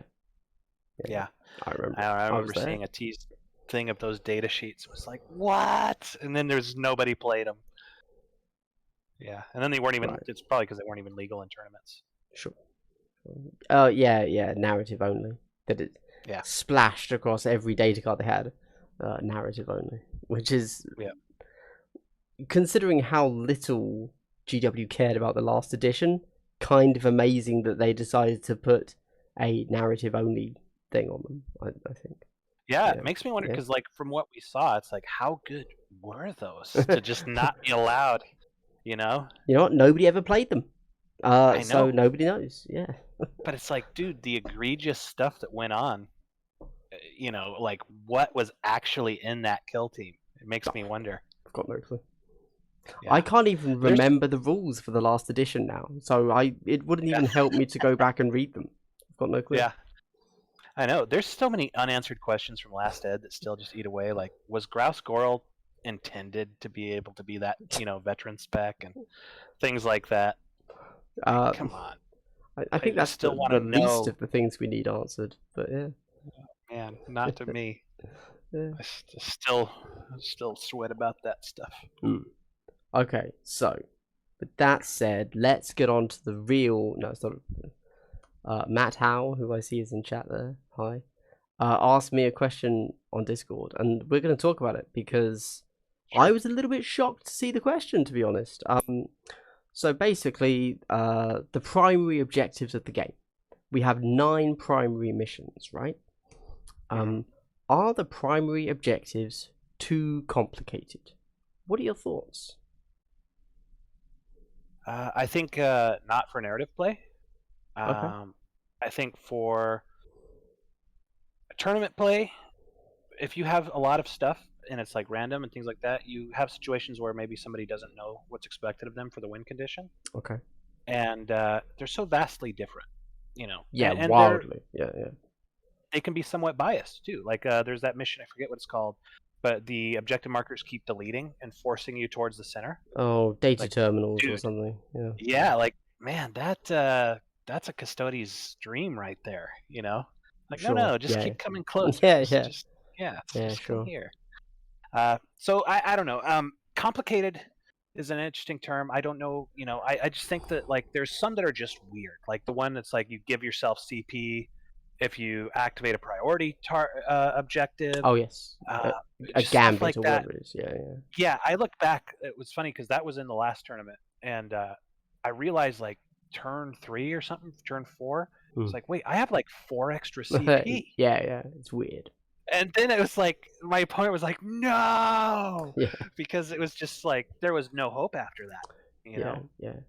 Odd as it Uh, might. So, in general, so when as a new player, the primaries scared me. I was like, yeah, oh my god, I've got 9 in on top of having every faction to learn and secondaries to learn. There also yeah, isn't even a default mission, right. right? It's like you got to learn 9 missions. I didn't like Yes. it. It was scary. There you go. I'm happy to say that pretty Yeah. confidently. However, as I have now gone and I've played them and I've put them into packs myself at tournaments, and I've been a player having to play those missions, I'm pretty chilled about it now. I've definitely calmed down. I think they're a little bit more, yeah, okay, they're fine. Yes, they are different, wildly so. But ultimately, you are always still fundamentally running towards an objective, right? Yeah. And maybe that objective will do something different. Maybe you only have to stand there. Maybe you have to do an action. And yes, that does change how you want to interact with that objective. But you're still doing the same thing, you know? Yeah. There you It's just like it's the little faffy bits that go. make it hard. Like last night is a perfect example. I played a blitz game, and Yeah. I mustered. I chose my team. All this stuff. I I won the attacker defender roll off, chose Mm. defender to get a specific thing. Yeah. All this stuff. I did all this stuff, and it turned out, it's shameful to admit, but I thought I just had to be, on the lip of the objective, and it was no, you had to be within 1 inch of the Okay. center Yeah. for this thing. And it's like, dude, I did all this stuff. I paid CP. I must like all of this stuff, and I was basically like ready to forfeit at that point. Mm-hmm. It was like there is no point in continuing on at this point. I have blundered so many aspects of this game, and my opponent was an absolute gentleman that was like, "No, let's re-rack." And Okay. so we did, and it ended up being a great game, like super close and stuff like that. But it was Right. just like all of a sudden the game was just like I was wrecked, you know, Okay. off of just not understanding 100% what was being asked of me. And Okay. it's a blitz with 5 matches, 5 missions. If there wasn't 5, maybe 2, I would love if it was like this tournament is archaeotech and domination, Yeah. and this tournament is whatever, it's appease the data spirits and consecration, Yeah. or Sure. something like that. I think that's like the way to go. It's like 2 missions in the tournament, and it makes it easier on the TO too, because like we're thinking in terms of players, and I know you TO too, Yeah. but like think about it in terms of how much easier it is to have your board setups and stuff like that, Yeah. Yeah. right? Because I know it was like a thing for poor Sheldon and some of his, like the SoCal Open. Like when we're all out on lunch, he's resetting like 30 boards or Yeah. something Yeah. ridiculous, Yeah. So it's just, I don't know. I think that there's a lot of reasons that say go for 2. Yeah. You know. Yeah. I agree. So obviously after LGT, I mentioned it to some people, and one of Mm. the ideas that was floated back was so both days, 4 games, I ran 4 separate missions. And one of the issues I had was that I think it's entirely possible to set up balanced terrain, but I think it's Mm. impossible to set up balanced terrain for 4 missions. And Yeah. so inevitably, on some of those drop zone deployments, one of them was just objectively better in every way, and not just like, okay, yeah, the defender probably wants to go this side, but just full Right. on, yep, that's the better one, and whoever goes there is going to win. I'm not saying it Yeah. was actually that bad, but I think you can't make a balanced setup for 4 missions, and I think 100% the way you should do a tournament is to do 2 and 2. Well, 2 and 3, Yeah. whatever it is. So the Yeah. first, Or 1 and 1, whatever. yeah. So game 1 and 2 is going to be mission X. Game 3, Yeah. 4, 5, however many after lunch, after you've had a time to turn the boards or whatever, is going to be mission Y. And I think that's the way to do it.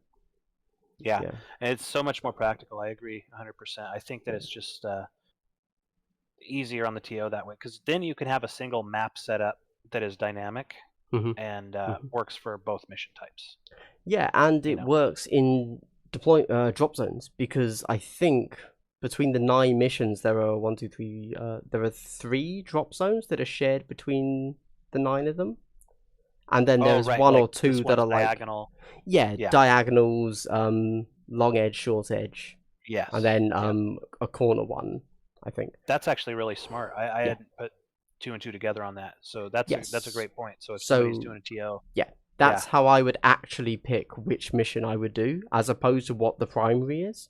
I would say, yeah, okay, these two have the long edge deployment zone. That's that's the morning. These two have the long, or 2, 3, 4, however many it is, have the short edge, right? So we're doing those for the rest of it. Although obviously, if you have some, as we were talking, awaken the not data spirits, data terminals, whatever it is, the one that people generally feel is a little bit unfair.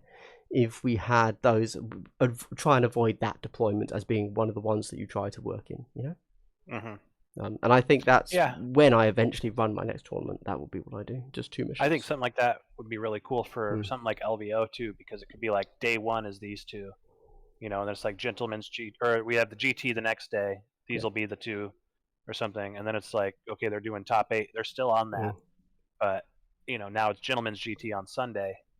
It's these 2 again. Maybe the first 2, or maybe a second Yeah. set of 2, or something. Yeah. Also, bit of an odd one, I suppose. Let's say you had a large player tournament. I don't know, 60 plus, right? Mm-hmm. And you're cramming it all into one day. So you've done your 4 games, but you still need the 5th to figure out who's actually first. But it can only possibly the top 8, right? Nobody beyond that could possibly score 1, 2, 3, or podium or whatever. Do you think there would be the desire to essentially 4 games, then for the 5th game, a top 8 cut, and everybody else gets a separate game? Or do you think that's like, nah, just let them play? Yeah, I mean, a lot of times you'll see people just burned out Yeah. at that point. You know what I mean? Yeah, Like yeah, it's so much physically to do an IRL tournament that people are like, okay, thank God, sometimes when they flunk out. for sure. Yes. Yeah. Yeah, I mean, I've lots even of people that I've been getting feedback from over the past few weeks have said they are totally fine with 4 games in a day. Yeah. Nobody Yeah, has said, "Oh, I really wanted that 5th game." You know? yeah. No, it's funny because like Udsickle almost made it to top 8 at LVO because the guy didn't want to play in the top 8. Oh, The right. other guy just one up ahead of him. He was like 9th or something. Yeah. And number 8 was like, dude, I don't want to do this. My girlfriend's here. We're in Las Vegas on vacation. Like, Yeah, you know, it's like, do I even do this? And he ended up doing it. yeah. But I Sure. mean, it is a thing that comes up sometimes where it's just like, dude, it gets to be so much. Like, I'll tell you, Yeah. I was like seeing The Matrix after what was it? It was 2 pods day 1, then the Gentleman's GT, Oh, yeah. and then Sundays. I was dead, dude. I was like kill teamed out. My feet hurt. For My sure. legs hurt. You know, Yeah. it's like I couldn't hydrate enough. I couldn't think. Yeah. It really is a thing. Yes. 100%. To go do these like big ass long tournaments like Yeah. majors and stuff. And now it's sitting on my ass for a year in quarantine. I can only imagine. Oh, big killer. You know? Yeah.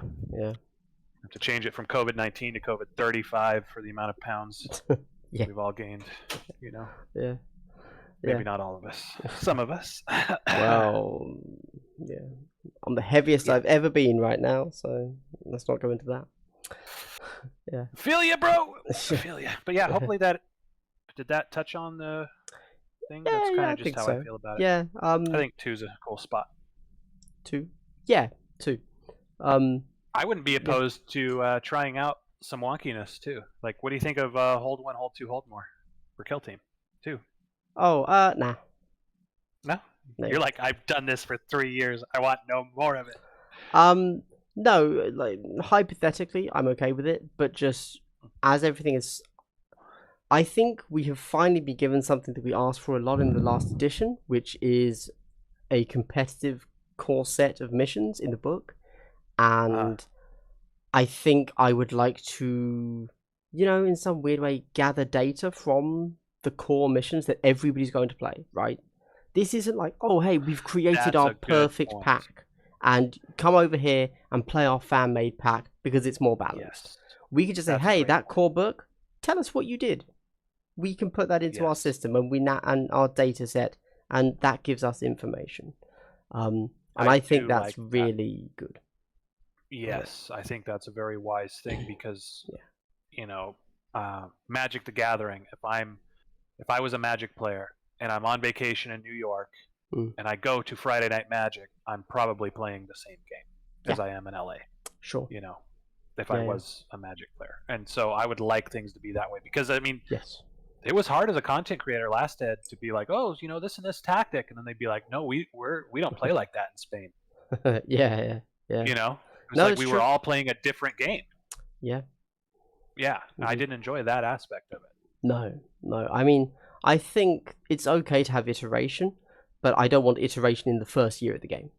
You know, like, I don't know, maybe some TTS players are burning themselves out and are wanting to start custom packets.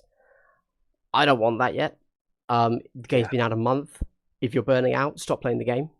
You don't need to change it yet. Okay, you're playing too much. That's what that means. So rein it in. You right? We don't need custom formats yet. I think that's fair. I like the approach of, you know, for continuity in the community, we stay within these map sets even if we limit the pool per event. And like I said, I'm totally fine with whatever missions as long as it's like consistent. Because like we started this chat talking about Goonhammer, you know, articles on win rates. Yeah. And I like the idea of data and stuff like that. So if we could create a laboratory, I think that's a great idea. That'd be awesome for sure. Plus there's also time to prep and things like that. Like, you know, like for example, in the current packet, there's not a lot of that I'm playing in the Blitz. There's not a lot of Vantage points. Okay. And it's like, should I have taken Steelers at that point? Because there's stuff that feels kind of dense, and they're not going to have a shooting advantage anyway. Mm-hmm. I would rather have the more bodies, so I Okay. should have mustered more Hormagaunts. Yeah. In that case, Right. because the Steeler chassis isn't doing as much for me without there being vantage points. Okay. It was by removing that they buffed my swarm. Right. Sure. So yeah, and knowing that ahead of time, I think is great because I want to be playing me at my best versus you at your best, and I think like a smaller pool does that as well because there's more chances to prep and to have things figured out and to just really be dialed in. Yeah. Yeah, less random. To be clear, I'm not like a data nut. I'm not saying we should never move away from these. I do love data, sorry. But like, I mean, it's the first month. The current data we have, in my opinion, is meaningless. Like, I think perhaps it's an entirely new game. We need to get people up to speed. Then we can start collecting some data. So I guess my fear is that the top players that are just grinding this really hard are going to become bored of it quick enough that the beginner player, the casual player, hasn't yet become good. And then the tournament players are going like, right, I'm done, I'm moving on. And the casual player, which makes up the bulk of the kill team players, is like, wait, why are we playing a custom pack? I don't even know what mission 1 is. Loot and salvage. Right. I don't know what. So I want all ends of the spectrum to align, because as fun as it is to focus on the top tier players, I don't think their data sets on their own are enough to go on anything. And we need to see everything. And I know that a lot of people like to completely discount the bottom tier, but I think that in reality, certainly in 40k, and I think we can probably take that lesson over to Kill Team, the top table was kind of boring. Like, I was talking about this on The Honest Wargamer, where he's like, we know what the top table is. It's really, really boring to narrate that game, to shoutcast that game, because it's Admech versus Drukhari, and it's boring, and it depends who rolls first. But then you still have to sit there for 2 hours as they roll things out. It's boring. But then nobody knows what happens in the middle tier. It's all crazy. Yeah. Right? And I want to find what those tiers are in Kill Team. Yeah. There will still be something that rises to the top, and there will still be a few absolutely god tier players that will be able to win with anything. Right? Well, almost anything. But I don't know. I want to know what that is before people start doing crazy things with packets. That's all. And also, if you start focusing on, just talking in terms of players, if you focus on the top too much, it can wreck things, right? Because, like, what if nobody had said anything about Custodes? But we've got different videos made about how they're broken, this and that. Oh, this win rate, 80%, blah, blah, blah. And then pretty soon you start seeing a more limited field in terms of faction, like, not presentation, but the amount of factions that show up to a tournament, Sure. And also you start seeing, since somebody wrote a quality roster for that, it's like somebody else gets to play that, and it buffs your win rates and things like that maybe higher than it should be. Right. Because you're just kind of like plugging and playing a proven winner at that point, against people that are not. Perhaps we saw that with Tau towards the end of the edition. We saw that in response to Blackstone Guard, which hey, we had Blackstone Guard win some stuff, and then pretty soon they were everywhere. In fact, when we did the Nova Online, I took Tau specifically because I knew I would have to face that. I faced it 4 times in a single tournament, and won that just off of the fact that I had built to beat that thing. And it's like now the next tournament after that, somebody runs Tau and wins that, so it's like we start seeing this tournament coming up really depends on what happened last tournament, and I didn't enjoy that as much. Right. Like, that's why I basically made a commitment to myself that I was just going to play Tyranids and Kill Team 2. Okay. Like, and I've stuck with it. I have not played another faction yet. Okay. And I'm not going to. Okay. Huh? Why? Yeah. Because I think there's a few things. One, it's about enjoyment. I want to enjoy this edition more than I did last edition. Two, uh, I felt a lot of pressure to be constantly performing last ed, Mm-hmm. where I couldn't, because Tyranids were not in a good way towards the end. And I couldn't take that because people go and watch a stream and say, "Oh, Beeranid, what a scrub." I'm not gonna, subscribe to him. Like I have Oh, people okay. paying for coaching Sure. that are watching me just get, dragged through the mud, Right. stuff like that, right? So it's like, it's a thing, and then you constantly have this, like I said, pressure to perform well, and it's like, oh, okay, I'm gonna do Marines instead of my Tyranids or something like that, and I don't want to do that anymore. I don't want to be chasing the next thing and like, oh, okay, so Blackstone is this, this is the new hotness. Yeah. I'm taking Tau now. Yeah. Stuff like that. It was a constant arms race, and that's why I'm saying, like, I would prefer there not to be as much focus on top table this ed, because it makes it easier for people that don't belong there yet Yeah. to suddenly be destroying their thing, and then that forces other people into playing things that they're not necessarily super hyped about. Sure. And Sure. in response and reply, because it's like, oh, my thing I play, I have no answer to Custodes or whatever it is, and I just can't play this now. It's not a good game. No. So I didn't want to contribute to that. Okay. This ed, Fair. if I could. Yeah. Hey, And I'm down for it. Yeah. Yeah, and I've just like shifted my perception. I just want to be the just ego fucking maniac. Yeah. I want to be the best Tyranid player. Okay. If I can do that, I'm happy. Okay. And I think that that's a better goal for people, like, that is more attainable, to be like, all right, I want to be in the top 5 ITC for X faction, and then suddenly you can get there even if you haven't won a tournament. You might go against something that scrubs you out and still be able to hit your goal. Yeah. It's less dependent on the meta with that kind of an approach. So yeah, ramble over. You know what? Year 2 ITC, I can see being really good fun. I think year 1 ITC, don't waste your time. Oh yeah, year 1 ITC. Yeah, year 1 ITC. I don't. No. I just mean, what's the point? We're all still beginners. Oh, you're talking year 1. This. Yeah. Year. Yeah. Like, we're still playing compendium teams when I think we can all pretty much agree that we're not supposed to be. That's not the game, right? So you've got that, and then you've got like, most people aren't playing games. I know that there's a small, intense contingent, but like, some very good players are not yet playing the game. Yeah. They don't have time. I know, because they have. Holy. Yeah, I know. Yeah. He's trying to teach his kids to play. He's not playing top. He's trying to figure out, right, how can I modify the game so a 4-year-old can play it, right? Right. Like, yeah, understand that from what I'm seeing so far, at LGT, a lot of people were saying, they went to both days at the LGT, but a lot of people just wanted one day. Like, some people went to both, but they're like, you know what? I was good with one day. I didn't need this. Yeah. Because for whatever reason, killteam seems to attract more people with less time due to family commitments.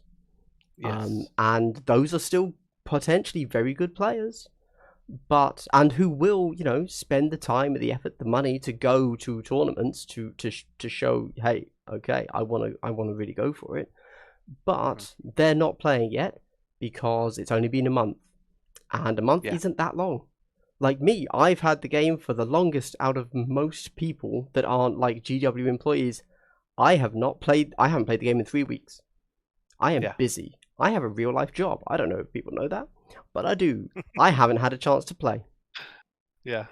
Yeah, it's been harder. Like, I did the stream for tournaments 2 weekends in a row, and it's like, yeah, I don't think I'm gonna have to pull some strings with Miss Beeranid to get another one going. Sure, like, I don't think I sure. could pull that off, another one in the month and stuff. So that's why I was glad to see the Blitz, where it's just like one game every couple days or something like that.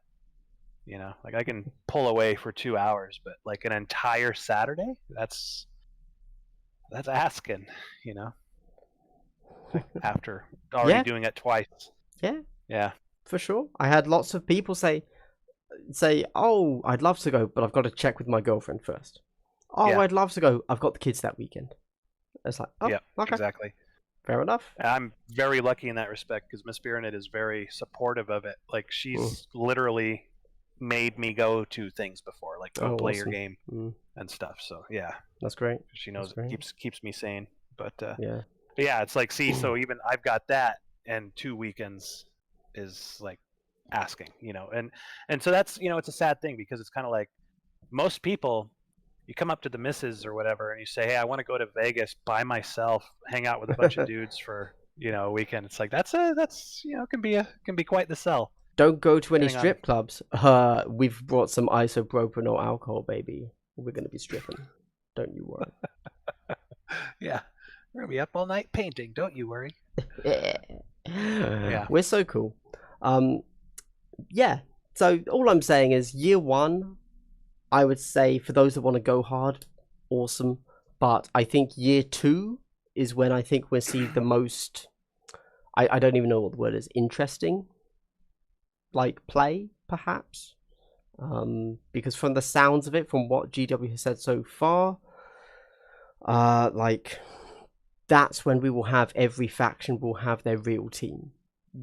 We won't be yeah, playing Compendium. We'll be playing whatever the real teams are. We'll be playing the game as GW actually envisions it. Once you get past their ridiculous financial incentive schemes and drip feeding everything out instead of just giving us the damn rules, right? So in a yeah, year's time, we will have the real game. Right now, I sound so sort of like I'm loving Compendium. It's great. yeah. I'm gonna buy everything, but like yeah, I don't think we're playing the game GW cares about yet. So, question: do you think that someday Compendium will be illegal, or just No, not no, no, supposed to be no, used, or banned at tournaments, anything like that? no. Because I like my Tyranids so much, like I Oh, okay. You almost wouldn't, don't yeah. want them to release. Yeah, Sure. I really just enjoy the team, Okay, okay. and it's like, don't mess it up, please. No, so let's look at what we've seen so far, right? Here's my guess for Tyranids. You're going to have, I'm going to guess a Tyranid leader as a must take, similar to how a sorcerer is a must take, right? And then you will be able to mix and match out of the following 10 operatives, or however many operatives, right? The following 12 operatives, whatever. But if you want to take another Tyranid warrior, that's 3 slots. If you want to take a Gene Stealer, that's 2 slots. Otherwise, everything's a swarm, right? Yeah. And so that seems to be the format they're taking. Every faction is going to end up with one fire team, but it's just quite complicated in how it's mustered. And so I assume Tyranids are going to be able to take the same kind of thing. Yeah. Yeah. It'll just be different. Or it'll be 4 right. lictors. I don't know. The thing about it is, and I haven't got to play against him too much, but I have to tell you, I don't enjoy playing against commandos. Right? No? That's What's like that? the compendium team that or the non-compendium team that I've, had experience with and stuff like, that I can speak to. Like, okay, I've played them in a tournament and stuff like that. They feel aimless to me. They feel, Commandos? yeah, they Why? really do. Like other things, it's like you're working towards a goal and you're doing this thing and like, wow, this is how my team plays. It's like Commandos feels like a bunch of unrelated, disparate elements that are together with no cohesion. That's how it feels to me. Like, yes, there's some buff, shipping and stuff like that, but it just was not an enjoyable thing for me to play against because it's No? kind of like, well, this guy's doing this and this guy's. It just didn't feel like strategy. I don't know. Like, Right. I don't know. I don't Interesting. enjoy them that much. I mean, so Yeah, and I I haven't. don't want to see that with Tyranids. Okay. Okay. I mean, I haven't played against them. I've seen them played. Obviously, a lot of people were playing them at LGT and at, less so at Badmin. But I've seen them played. Oh no, that's a lie. I've played against them. To me, they just felt like a well-rounded team. Like, Yeah, they can do a bit of everything. yeah, but it's just kind of like I don't know. It was boring to play against for me. Like there wasn't a Okay. soul to the team, All right. like some other compendium teams have. Compendium teams are in such a good spot, dude. Like some of these compendium things that are going on, it's like, wow, you've got all these tools and the different fire teams. Like, this is really cool, And then you go against commandos. It's like, you're just moving models around. I don't know. I didn't Oh, enjoy it. you know what? But... I haven't felt that. I haven't felt that, Okay. but I Yeah, it haven't might played just enough. be me. I haven't Might be played enough. irrational too. Okay. Yeah. I mean, did Might you be an feel that irrational thing. against Vet Guard? I haven't played against Vetguard yet. Oh, okay. Nobody plays guard, Andy. What is going on? Or glass, sorry. We shouldn't belie our familiarity. Oh, you've doxed me. Yes, but nobody plays guard. Nope. Why? The only one is Micromancer. Okay, fair enough. So I believe,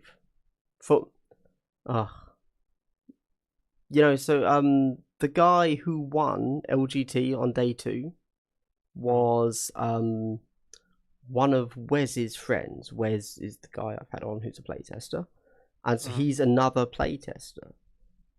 He won with Harlequins, and he played Vet Guard in the first day. And I spoke to him a little bit about, what's up with Vet Guard, how are they doing? And he said he thinks that they're one of the best teams. So, I don't know. So, like, when I say things, they're generally, like, based on what experienced people have said. Because, and I fully admit that a lot of the people on TTS know way more than I do at this point, right?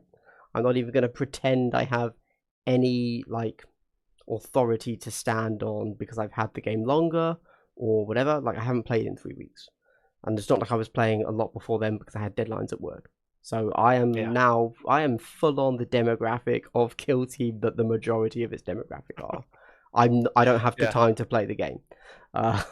So like I accept that the TTS guys probably know more than I do, but I would like to think the playtesters know more than I do as well. And like, I don't know, it seems crazy to say that the Vet Guard aren't good, but maybe they aren't. My natural instinct is to want to say, well, they're just not experienced enough yet, right? Like that, and that's but that was also my go-to excuse for Custodes. I was saying we just aren't experienced enough yet at the game to counter the natural resiliency of Custodes. But once we are, we're going to see the flaws in Custodes. But it seems that's not the case. It seems like Custodes are just completely OP broken. They need a nerf. And maybe I'm wrong about the Vet Guard as well, where people are going to say, actually, yeah, we've played the Vet Guard very heavily. They suck. I don't know. Yeah, from what I saw, it was funny because like 2 weeks ago, every single person on planet Earth was painting a Krieg kill team. Okay, yeah. And nobody's running them. What is going on, Glass? Where are these Krieg players? They're all 40k players. That's where they are. Yeah. There you go. So, yeah, let's quickly go through chat and let's wrap up as we're at an hour 50. Sure. Last Rider, I might main IG soon. They've got options. They do have options. That's true. Yeah. Lucian Callus, they look like they have a lot of moving parts compared to other teams. Yeah, so I that's what I'm saying when I say that the Vet Guard are not noob friendly, I suppose. Yeah. Right? Some people just don't want to play a fighter jet. Yeah, which is why I was saying that, I don't want to go against what the hardcore TTS grinders are saying, because they probably have had the time to sit down with Vet Guard and actually figure them out. And if they're still saying they're not good, then maybe that's an issue. To be fair, I haven't seen anybody say they're not good. I've just seen nobody playing. They're just not being played, right? And I suppose if you're looking at TTS, right, you've got a time limit. In a format that is, in my opinion, naturally a bit slower. You've got, I don't know what else I'm saying there, but yeah, like, I think that mental load, speed, that is all a factor. Yeah. And so, yeah, why put yourself under additional stress when you can just play something? Yeah, exactly. Yeah. Yeah. Bob Zombio, I'm just waiting for one person to say Kruta playable because I have the models. I think Kruta playable. Yeah, they look interesting. Yeah. I mean, I've got to admit, on the Goonhammer thing, they are dead last. But same as the Drukhari, who are also second to dead last, they've only had like 7 games recorded on BCP. So Yeah. I think they're going to be just fine. Like, I don't think I they'll wonder be if OP. they're going to update that. Yeah. Oh, now they got a tournament win and stuff. I wonder if they're going to update their article. Do you mean the Crew got a tournament win? No, the Drukhari. Oh, okay. Right. Was it recorded on BCP? Yeah. Oh, cool. Well, I mean, presumably they will. My assumption is they're doing it per month. So Gotcha. Next month there will be another meta watch from Goonhammer for Kill Team. And I assume we'll see everything there. I'm going to be honest. I kind of hope that they discard month 1. Just it's so beginner, you know. Yeah. Like so many results skewed. But whatever. I mean, we'll see. They can do whatever they want, can't they? Last one. Hear me out. Mixed guard and silence, and you can deploy. Oh, yep. Mixed guard and silence. I assumed. I'll be honest. I always assumed that mixing guard and silence was the default way to run normal guard. I've seen a lot of people saying run double silence. I don't know why you would, but okay. I think mixing guard and silence makes sense. Yeah, I got to see somebody come beat me with them real quick, and then I'll figure out. Yeah. Okay, you awesome. You get one, guys. Take something I haven't played against, and it's free win. Yeah. Awesome. Well, I think we're done with this, the 6th episode of Vantage Point. Woo. There you go. Thanks for having me on, brother. It was an honor. Yeah, well, thanks for coming on. Thanks for helping me kickstart me back into thinking about Kill Team. Yeah. Because, you know, I don't know, I needed to do it because I can't actually go and play the game yet still because there's a fuel crisis. So I can't leave. Well, hopefully some people found it useful. There's a lot of different topics covered, you know, balance stuff, we were all over the shop. TOing. Yeah, Space Marines. Yeah, picking a main. Yes. A lot to that. Yeah. Diminishing returns of melee, stat blindness. Yes. Yeah, that was a lot. I mean, at some point, yeah. Anyway, whatever. I don't want to think about topics for Vantage Point. That's not the point of Vantage Point. Okay. Yes. All right. Yeah. Yep. Thank you very much, everybody, for coming along. On the off chance you've missed all of this and have just jumped in at the end, this will be uploaded on my YouTube for patrons only. Otherwise, I hope you've enjoyed watching it live. Cool. Yep. And Jimbo, scouts are good. Yep. Scouts are good. Okay, good to know. Scouts, yes. Beeranid, thanks for coming along. Chat, thanks for coming along. I will see you one day, I guess. Yeah. All right. Thanks, everybody. Bye.